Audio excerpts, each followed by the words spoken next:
नमः सिद्धेभ्यः।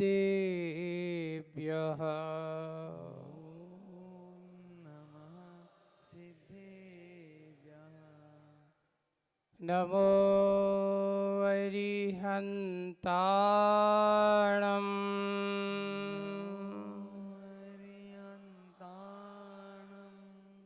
नमो सिद्धाणम्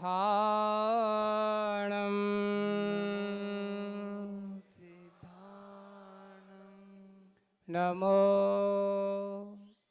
आयर्याणम्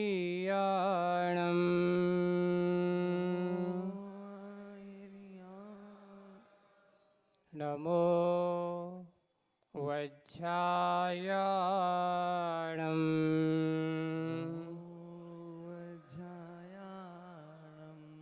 नमो लोये सव्यसाहूणम्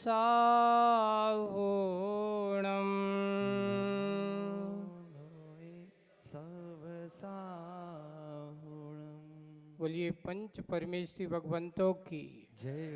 शासन नायक भगवान महावीर स्वामी की जय। मूल नायक देवादिदेव 1008 श्री पार्श्वनाथ भगवान की जय हो। सिद्ध चक्र महामंडल विधान की जय हो। परम पूज्य आचार्य गुरुवर श्री विद्यासागर जी महाराज की जय हो। आचार्य श्री समय सागर जी महाराज की जय हो। 3 कम 9 करोड़ मुनि राजों की। बोलिए द्वितीय संत परम पूज्य श्री अजित सागर जी महाराज की, समस्त मुनि संघ की।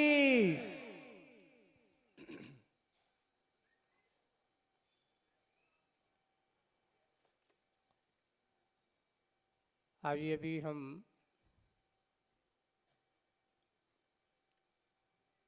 देखा जा रहे थे, जंगल गए, वहां पर हमने देखा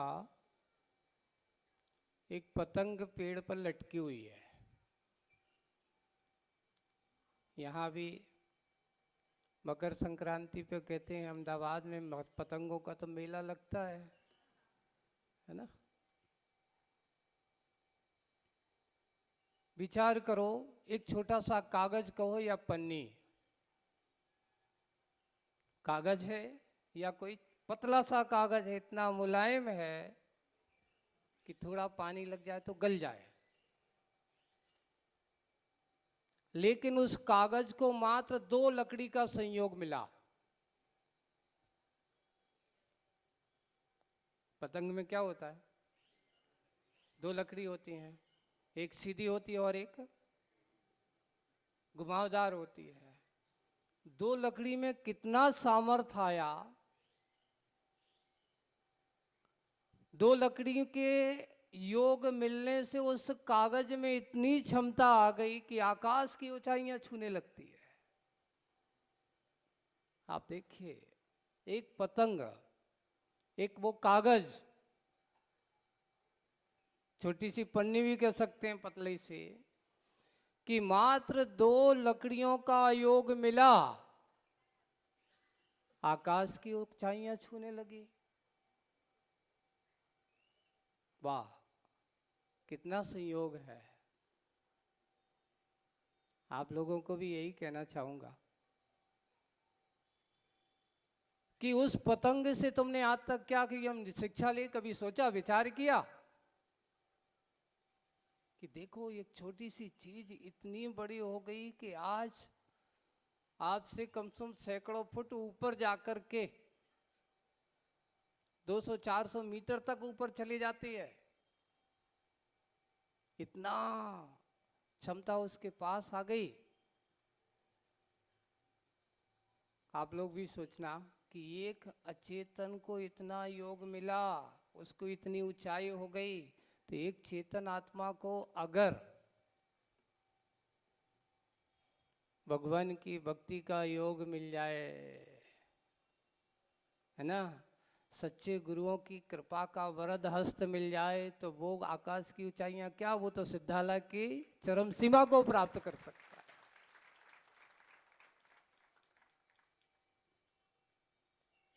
आपको योग मिलता है, संयोग मिलता है, आपके अंदर ऐसे योग संयोग के समागम अगर कहीं मिलेंगे तो इस भारत की धरती पर ही मिलेंगे। और कहीं तुम्हें ऐसे सिद्ध चक्र विधान करने के अमेरिका जैसे देशों में, इंग्लैंड जैसे देशों में अब यहाँ के लोग पहुँच जाएं तो वो बात एक अलग है, लेकिन जो योग तुम्हें भारत की धरती पर मिल सकता है वो बड़े बड़े विदेशों में मिलने वाला नहीं है। क्यों? क्योंकि यहाँ प्रभु कृपा और नहीं, प्रभु दर्शन और गुरु कृपा, दो योग अगर कहीं बनेंगे तो इस भारत की धरती पर ही बनेंगे। अहमदाबाद गुजरात की सबसे बड़ी नगरी मानी जाती है ना। आईटी क्षेत्र में कहो, उद्योग के क्षेत्र में कहो, और यहाँ करके पूरी की पूरी अगर हम कहें गुजरात की राजधानी अहमदाबाद और गांधीनगर में कोई अंतर नहीं है। अब आप लोगों को सोचिए, ऐसे भीड़ भाड़ वाले इतना विशाल नगर में भी आपको पूज्य भगवंतों के ऐसे जिनालयों का समागम मिल रहा है, ये बहुत साथी साहब पुण्य कर्म का उदय है हमारा। इसको सामान्य पुण्य नहीं समझना चाहिए। देखिए, सामान्य पुण्य कर्म के उदय से तुम्हारे लिए संपत्ति, धन, मकान आदि मिल जाता है, लेकिन जब हमारा कोई साथी से पुण्य कर्म का उदय होता है तो ऐसे भगवंतों के दर्शन और गुरुओं का समागम मिला करता है।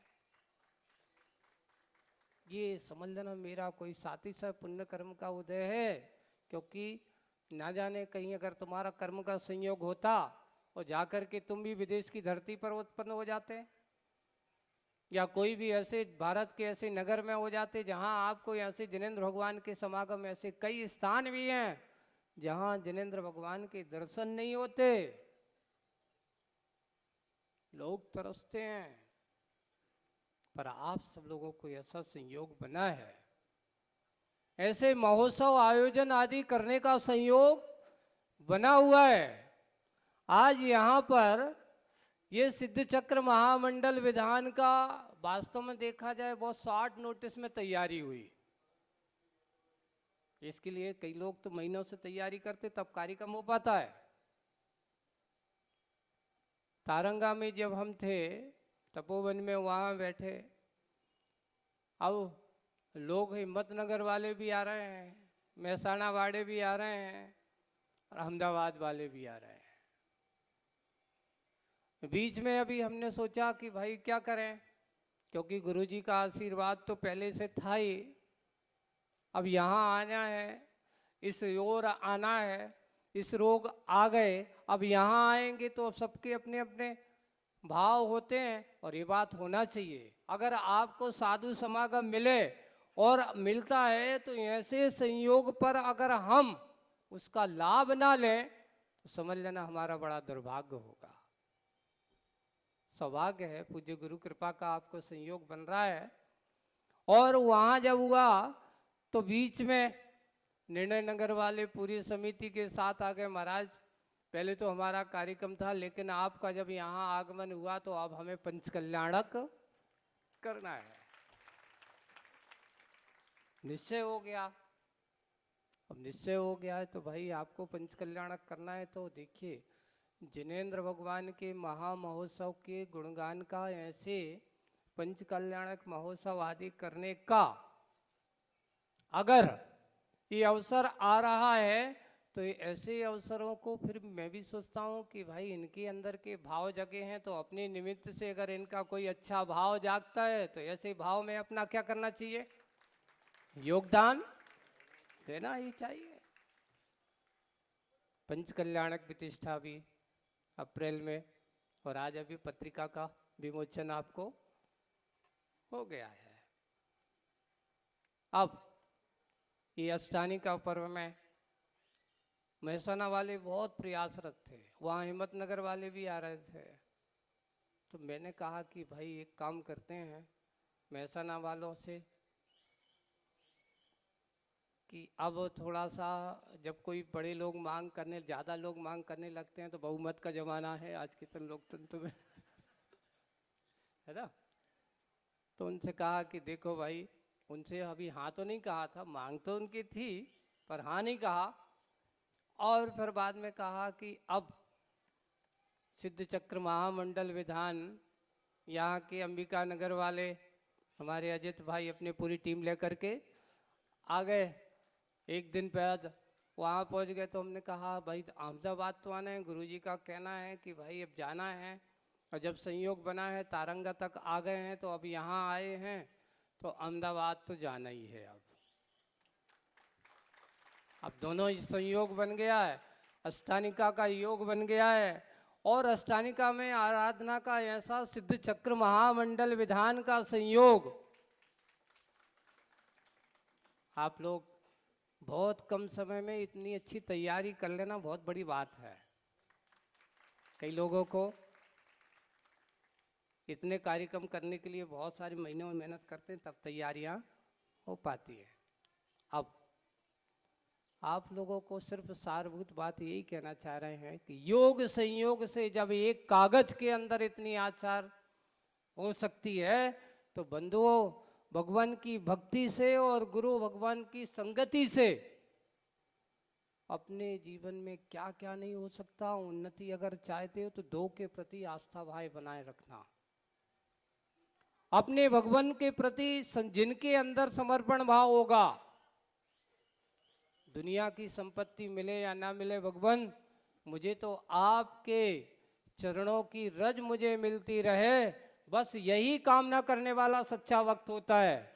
वह ये नहीं कहता कि भगवान में अगले भाव में चक्रवर्ती बनो, वो ये नहीं कहता कि अगले भाव में मैं कुबेर बनूं, सौधर्मेंद्र बनूं, ये कामना नहीं करता है। वो सम्यक दृष्टि जीव सच्चा श्रद्धानी ये कहता है कि भगवान मुझे चक्रवर्ती मत बनाना, मुझे कुबेर धनपति मत बनाना, मुझे तो बनाना है तो आप अपने चरणों की जहां सन्निधि मिले वो सौभाग्य मेरे जीवन में दे देना।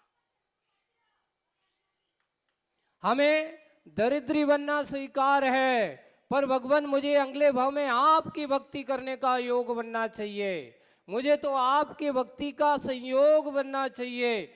जिसके अंदर ऐसी भावना है वही सच्चा भक्त है, क्योंकि भक्त भगवान की भक्ति के प्रति आस्थावान हुआ करते हैं। वो अपना रास्ता बिल्कुल साफ करते चले जाते हैं, विषयों के प्रति नहीं, विषय कसायों के प्रति नहीं। उसका मात्र एक उद्देश्य होता है, मुझे अपने भगवान का मार्ग। आचार्य पूजपाद जैसे भगवंत उन्होंने क्या कहा, पूजपाद भगवान भक्ति करते समय करता है, कहते हैं कि आवाल्याजन देव देव भवता श्रीपाद यो सेव्या। हे भगवान मुझे जब तक मेरा जन्म मरण होता रहे, मुझे संसार में मैं पक्का है कि जब तक मुझे कर्मों का संयोग का अंत नहीं होगा, जब तक मेरे कर्मों का अंत नहीं हो तब तक मुझे संसार में जन्म मरण करना पड़ेगा। लेकिन मैं जब तक जन्म मरण करने के लिए तैयार हूं, लेकिन एक बात, जब तक मुझे निर्वाण सुख की प्राप्ति ना हो, यावन निर्वाण संप्राप्ति। हे भगवान आपके चरण, आपके चरणों की पूजा मुझे जब तक मिलती रहे, जब तक मुझे निर्वाण सुख की प्राप्ति ना हो जाए। ये भावना आप पाओ। ये मत कहो कि भगवान मेरी दुकानदारी कमजोर हो रही है, अच्छी चल जाए। ये पुराना अपना बही खाता बहुत लंबा है बंधु, आज का नहीं है। ये मत सोचने वर्तमान का किया हो तुझे एकदम तत्काल मिले, नहीं। पुराना बही खाता खुला हुआ हो और वर्तमान का बही खाता में खतौनी चल रही हो तो कहा जाता है कि पुराने का पहले चुकाना पड़ता है और नए के फल का इंतजार करना पड़ता है। और पुराना लिया हो उसको तो देना ही पड़ेगा। इसलिए पुराने का अगर हमारा पाप का है, अशुभ का पड़ा हुआ है तो उसको चुकाएंगे। वर्तमान अच्छा बनाइए तो भविष्य अच्छा होगा।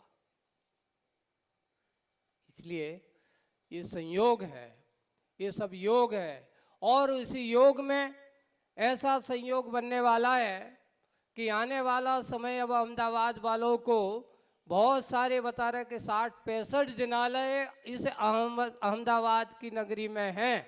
कितने जिनालय हैं? 60-65 के करीब लगभग लोगों ने बताया। इतने जिनालयों का संयोग यहाँ पर बना हुआ है, पर इतने जिनालयों में अब सब जगह पहुँचना तो संभव नहीं है, लेकिन कुछ तो बिल्कुल नज़दीक नज़दीक हैं, तो भाई ऐसा बनाया जाएगा। आज मध्याह्न काल में बैठ कर के एक संयोजना की जा रही है कि अपन क्या करते हैं, भगवान महावीर जयंती की जयंती तो बड़ी धूमधाम से मना लेते, तो क्या 24 तीर्थंकर आदिनाथ भगवान को भूल जाएं, अजितनाथ को भूल जाएं, शंभुनाथ को भूल जाएं? क्या वो नहीं है? ये बात सत्य है कि जिनके नेतृत्व काल में रहते हैं हम उनको प्रमुखता ज़्यादा दे देते हैं। अभी भगवान महावीर के शासन काल में है, इसलिए हम उनको ज़्यादा प्रमुखता दे देते। पर भगवान महावीर स्वामी कहते हैं कि देख, ये धर्म की परंपरा मात्र मेरे द्वारा नहीं चलाई गई है। एक बात बहुत अच्छे से समझने की ज़रूरत है। आज हमारी शिक्षा नीतियों में थोड़ा सा लोगों को दिग्भ्रांत भी किया जा रहा है। अब वैसे सुनने में आया कि संशोधन हो चुका है, अभी कहीं चल रहा था एनसीईआरटी की कुछ कोर्स में ऐसा लिखा जाता था कि भगवान महावीर स्वामी ही जैन धर्म के संस्थापक। लोगों ने क्या पढ़ा दिया, इस जैन धर्म को बनाने वाले भगवान महावीर। पर हमारे यहाँ कहा जाता है कि हमारे यहाँ कोई संस्थापक, पहली बात तो धर्म का संस्थापक तो कोई आज तक हुआ ही नहीं। तीर्थंकर भी धर्म के संपादक नहीं है, वो संस्थापक नहीं होते। हमारे यहाँ प्रवर्तक कहा, उनको क्या कहा? तीर्थंकर धर्म के प्रवर्तक माने जाते हैं। धर्म को बनाने वाला कोई नहीं है, धर्म का निर्माण करने वाला कोई नहीं है। लोग पूछते हैं कि ऐसा हो ही नहीं सकता, किसी न किसी ने तो बनाया होगा। मैं तो ये बताओ, अच्छा ये बताओ, गन्ने में मीठापन किसने बनाया? किसी ने बनाया? किसी ने नहीं बनाया ना, क्योंकि गन्ने का स्वभाव क्या है? मीठापन है। वही उसका धर्म है, वही उसका गुणधर्म है। ये धर्म हमारा अपना स्वभाव है, किसी ने बनाया नहीं है। बस अंतर इतना है, उस गुण धर्म को हमें पाना है, समझना है। उस गुण धर्म की सत्ता को आज तक हम समझ नहीं पाए। जैसे गन्ने के रस का स्वाद गन्ने को नहीं आता, गन्ने के रस का स्वाद तो उसको गुण धर्म से युक्त है, पर उसको लेने वाले को ही स्वाद आता है। क्योंकि जब तक हमारे अंदर विवाह रूप परिणतियां रहेंगी तब तक हमें धर्म का स्वाद नहीं आ सकता। स्वभाव की ओर आना होगा तो कब होगा? जब हम अपने स्वाभाविक परिणति की ओर आए, अपने आप की आत्म सत्ता को समझने की कोशिश करें। बाहर के पाप और परिग्रह की सत्ता में जब तक भटकते रहोगे तब तक तुम्हें अपने धर्म का स्वभाव का अनुभव नहीं होगा। अपने स्वभाव का अनुभव करना है तो हमें पाप और परिग्रह की सत्ता से दूर होकर के अपने सत्य स्वरूप आत्मा की ओर आना होगा। जब हम उसको समझ जाएंगे, इसलिए हमारे भगवंतों ने उस पाप और परिग्रह के मोह से दूर होकर के, ऐसे आदिनाथ से लेकर के भगवान महावीर तक, ये हमारे धर्म के प्रवर्तक हैं, ना कि संस्थापक। जो पढ़ाया जा रहा, जो ने लिखा गया, क्योंकि लिखने वालों को ये पूरा गहनता से संस्कृति का अध्ययन नहीं रहा होगा, और उन्होंने लिख दिया कि जैन धर्म के संस्थापक भगवान महावीर। तो क्या आप ऐसे उस धर्म के संस्थापक भगवान महावीर? नहीं, हमें अपने आने वाली संस्कृति को, आने वाले लोगों को ये बताना होगा कि भगवान आदिनाथ भी सुंडभ सर्पिणी काल के पहले तीर्थंकर हैं। ये सुंडभ सर्पिणी काल के कौन से? और इससे पहले भी कितने तीर्थंकर हो चुके हैं, और आने वाले समय में और कितने तीर्थंकर होंगे, इसका कोई अंत नहीं है। पर अंतर इतना है बीच बीच में थोड़ा सा काल ऐसा आता है कि जब जब कुछ कुछ धर्म का विच्छेद होता है, लेकिन पुनः धर्म के स्थान पर संचालित करने वाले, परिवर्तन करने वाले ऐसे तीर्थंकरों के माध्यम से हमें आराधना का ये सुयोग बनता है। तो आने वाला समय आदिनाथ जयंती इस बार 23 मार्च को आ रही है। कौन सी मार्च को आ रही है? वो भी रविवार का दिन है, आपको छुट्टी का, फुर्सत का दिन है ना? सरकारी छुट्टी चली गई। और आदिनाथ जयंती से इस बार अहमदाबाद के कहाँ कहाँ कौन कौन से नगर में, और अंतिम 10 अप्रैल को महावीर जयंती आने वाली है। कौन सी तारीख? 10 अप्रैल को महावीर जयंती। अहमदाबाद के इतिहास में एक हमें अपनी शक्ति, अपने अंदर के वास्तविक रूप से भगवान महावीर के सही आराधक हो, तो आपको भगवान महावीर के अनुयायी हो, तो 10 अप्रैल का दिन आपका वो दिन होना चाहिए कि अहमदाबाद का बच्चे से लेकर बूढ़े तक सारे लोगों को एक स्थान पर पहुंच करके भगवान महावीर के गुणगान करना होगा, आराधना करना होगी। देखिए, आप ये मत सोच लेना कि कैसे पहुंचेंगे। अगर मन में भाव होंगे तो कोसों दूर भी हो तो भी पहुंच जाओगे, और मन में अगर भाव नहीं है तो आप घर में बैठे बैठे भी भगवान महावीर तक नहीं पहुंच पाओगे। इसलिए ये महोत्सव का संयोजन हम सब लोग इस बार एक नए रूप में, एक नया माहौल बनाते हुए, एक नए रूप में ताजगी लाते हुए कि हम अपने धर्मों और तीर्थंकरों के ऐसे भगवान महावीर के सही आदिनाथ भगवान के ऐसे 24 तीर्थंकरों को मानने वाले हैं, तो ऐसे 24 तीर्थंकरों की जन्म जयंती हम अहमदाबाद में मनाएंगे। शुरुआत आदिनाथ से करेंगे तो समापन अपने वर्तमान शासन नायक भगवान महावीर स्वामी से करेंगे। ऐसे 10 अप्रैल को समापन महावीर जयंती का है। उसके बाद फिर आने वाले समय पर निर्णय नगर का पंचकल्याणक है, और फिर उसके बाद ज्ञान आराधना महोत्सव का कार्यक्रम होगा। कौन सा आराधना महोत्सव का काम होगा?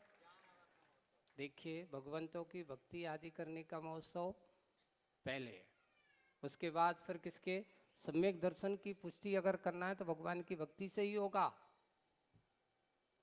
बिना सम्यक दर्शन के ज्ञान कोई मतलब नहीं है। इसलिए पहले सम्यक दर्शन की क्रिया को पुष्ट करेंगे हम भक्ति के माध्यम से, फिर बाद में ज्ञान आराधना का कार्य यहाँ पर किया जाएगा। कोई एक सेंटर अभी देखे जाएगा, आपको हम बता दिया, समय आएगा, धीरज रखो। एक साथ सारी चीजें ओपन करने से आदमी को मन संतुष्ट हो जाता है। इसलिए पहले से वो लोगों को जिज्ञासा बनी रहना चाहिए कि कहाँ कैसा क्या होगा। अभी थोड़ी सी प्यास जितनी अच्छी लगती है, और उसके बाद प्यास लगने के बाद पानी मिलता तो वो पानी मीठा लगता है। बिना प्यास का पानी पिया जाए तो वो पानी मीठा नहीं लगता। थोड़ी प्यास जगाओ, आस बनाओ, भगवान की भक्ति का माहौल बनाओ, और अपने आप को ज्ञान के रूप में ढालने का प्रयास करना, क्योंकि यही हमारा स्वभाव है। दर्शन और ज्ञान आत्मा का स्वभाव है, उसको पाने का प्रयास करना। इसलिए आज यहाँ पर ये रविवारी महोत्सव पर और इस रविवार के इस पावन प्रसंग पर यहाँ पर ये कार्य यहाँ हुआ है। आने वाला समय आप सब लोगों को मिलेगा। समय समय पर इतना है कि देखिए, छोटी सी बात जहाँ से चालू की थी, आपको भी योग बनाना है, संयोग बनाना है कि एक कागज़ और एक छोटी सी पन्नी में जब दो लकड़ी का योग बनता है तो वो आकाश की ऊंचाइयाँ छूने लगती है। वैसे ही आप सब लोगों को प्रभु भक्ति और गुरु कृपा के योग बनाना है, तो नियम से आप भी आकाश की क्या 3 लोक के शिखर पर पहुंचने की क्षमता भी प्राप्त कर सकते हो।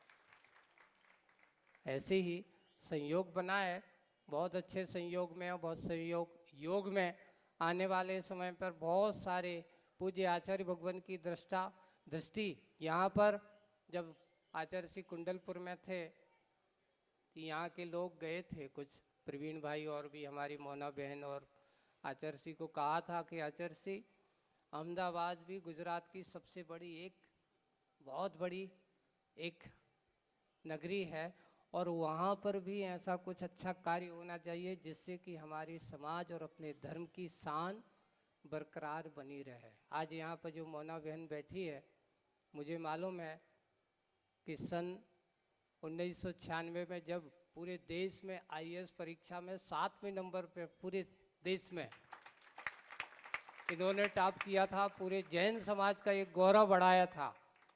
लोगों ने जगह जगह और महिला वर्ग में प्रथम और पूरे आईएएसओ में 7वां स्थान प्राप्त किया था। पूज्य आचार्य भगवान के आशीर्वाद की ही उन्होंने कहा था कि जैसा कुछ भी है पूज्य आचार्य भगवान की कृपा का ही संयोग है। और आज वो यहाँ पर पूरे गुजरात में सीनियर ऑफिसर के रूप में यहाँ पर कार्यरत हैं और अपने देश की सेवा के साथ साथ धर्म आराधना का कार्य भी कर रही हैं। ऐसा नहीं कि वो कोई भी काम करते। आचार्य जी का ये उद्देश्य था कि देश में अगर अच्छे शिक्षित व्यक्ति और समाज सेवी व्यक्ति आएंगे तो हमारी समाज का, हमारा देश का विकास अवश्य होगा। ये सोचना ये नहीं कि मात्र जैन समाज का होगा, जैन समाज के बारे में सोचेगा, नहीं। एक अच्छा व्यक्ति अगर उच्च पदों पर पहुंचता है तो उसके अंदर के जो विचार होते हैं, उसके अंदर की जो भावना होती है, वहाँ पर स्वार्थपरायणता नहीं होती। मात्र धन संपत्ति ही सब कुछ नहीं है। सेवा भाव, एक व्यक्ति के अंदर लगाव के दूसरों की किसी प्रतिकूलता को दूर कर देना, अनुकूलता बना देना, ये भी हमारे देश की एक सबसे बड़ी बहुत कार्यशैली है। इसको हम सब करेंगे। आगे वाला समय, आने वाला क्या क्या होगा, किस प्रकार होगा, सब आप सब लोगों को देखते जाइए। सब अच्छे से मन में भक्ति के भाव बनाए। हम भी अपने अंदर के जीवन की ऊंचाइयों को पाने का प्रयास करें। अपने पाप और परिग्रह से परे होकर के परमात्मा की ओर, गुरु आराधना की ओर अपने कदम बढ़ते चलें। इसी भावना के साथ बोलिए परम पूज्य आचार्य गुरुवर श्री विद्यासागर जी महाराज की। समस्त मुनि आचार्य संघ की जय।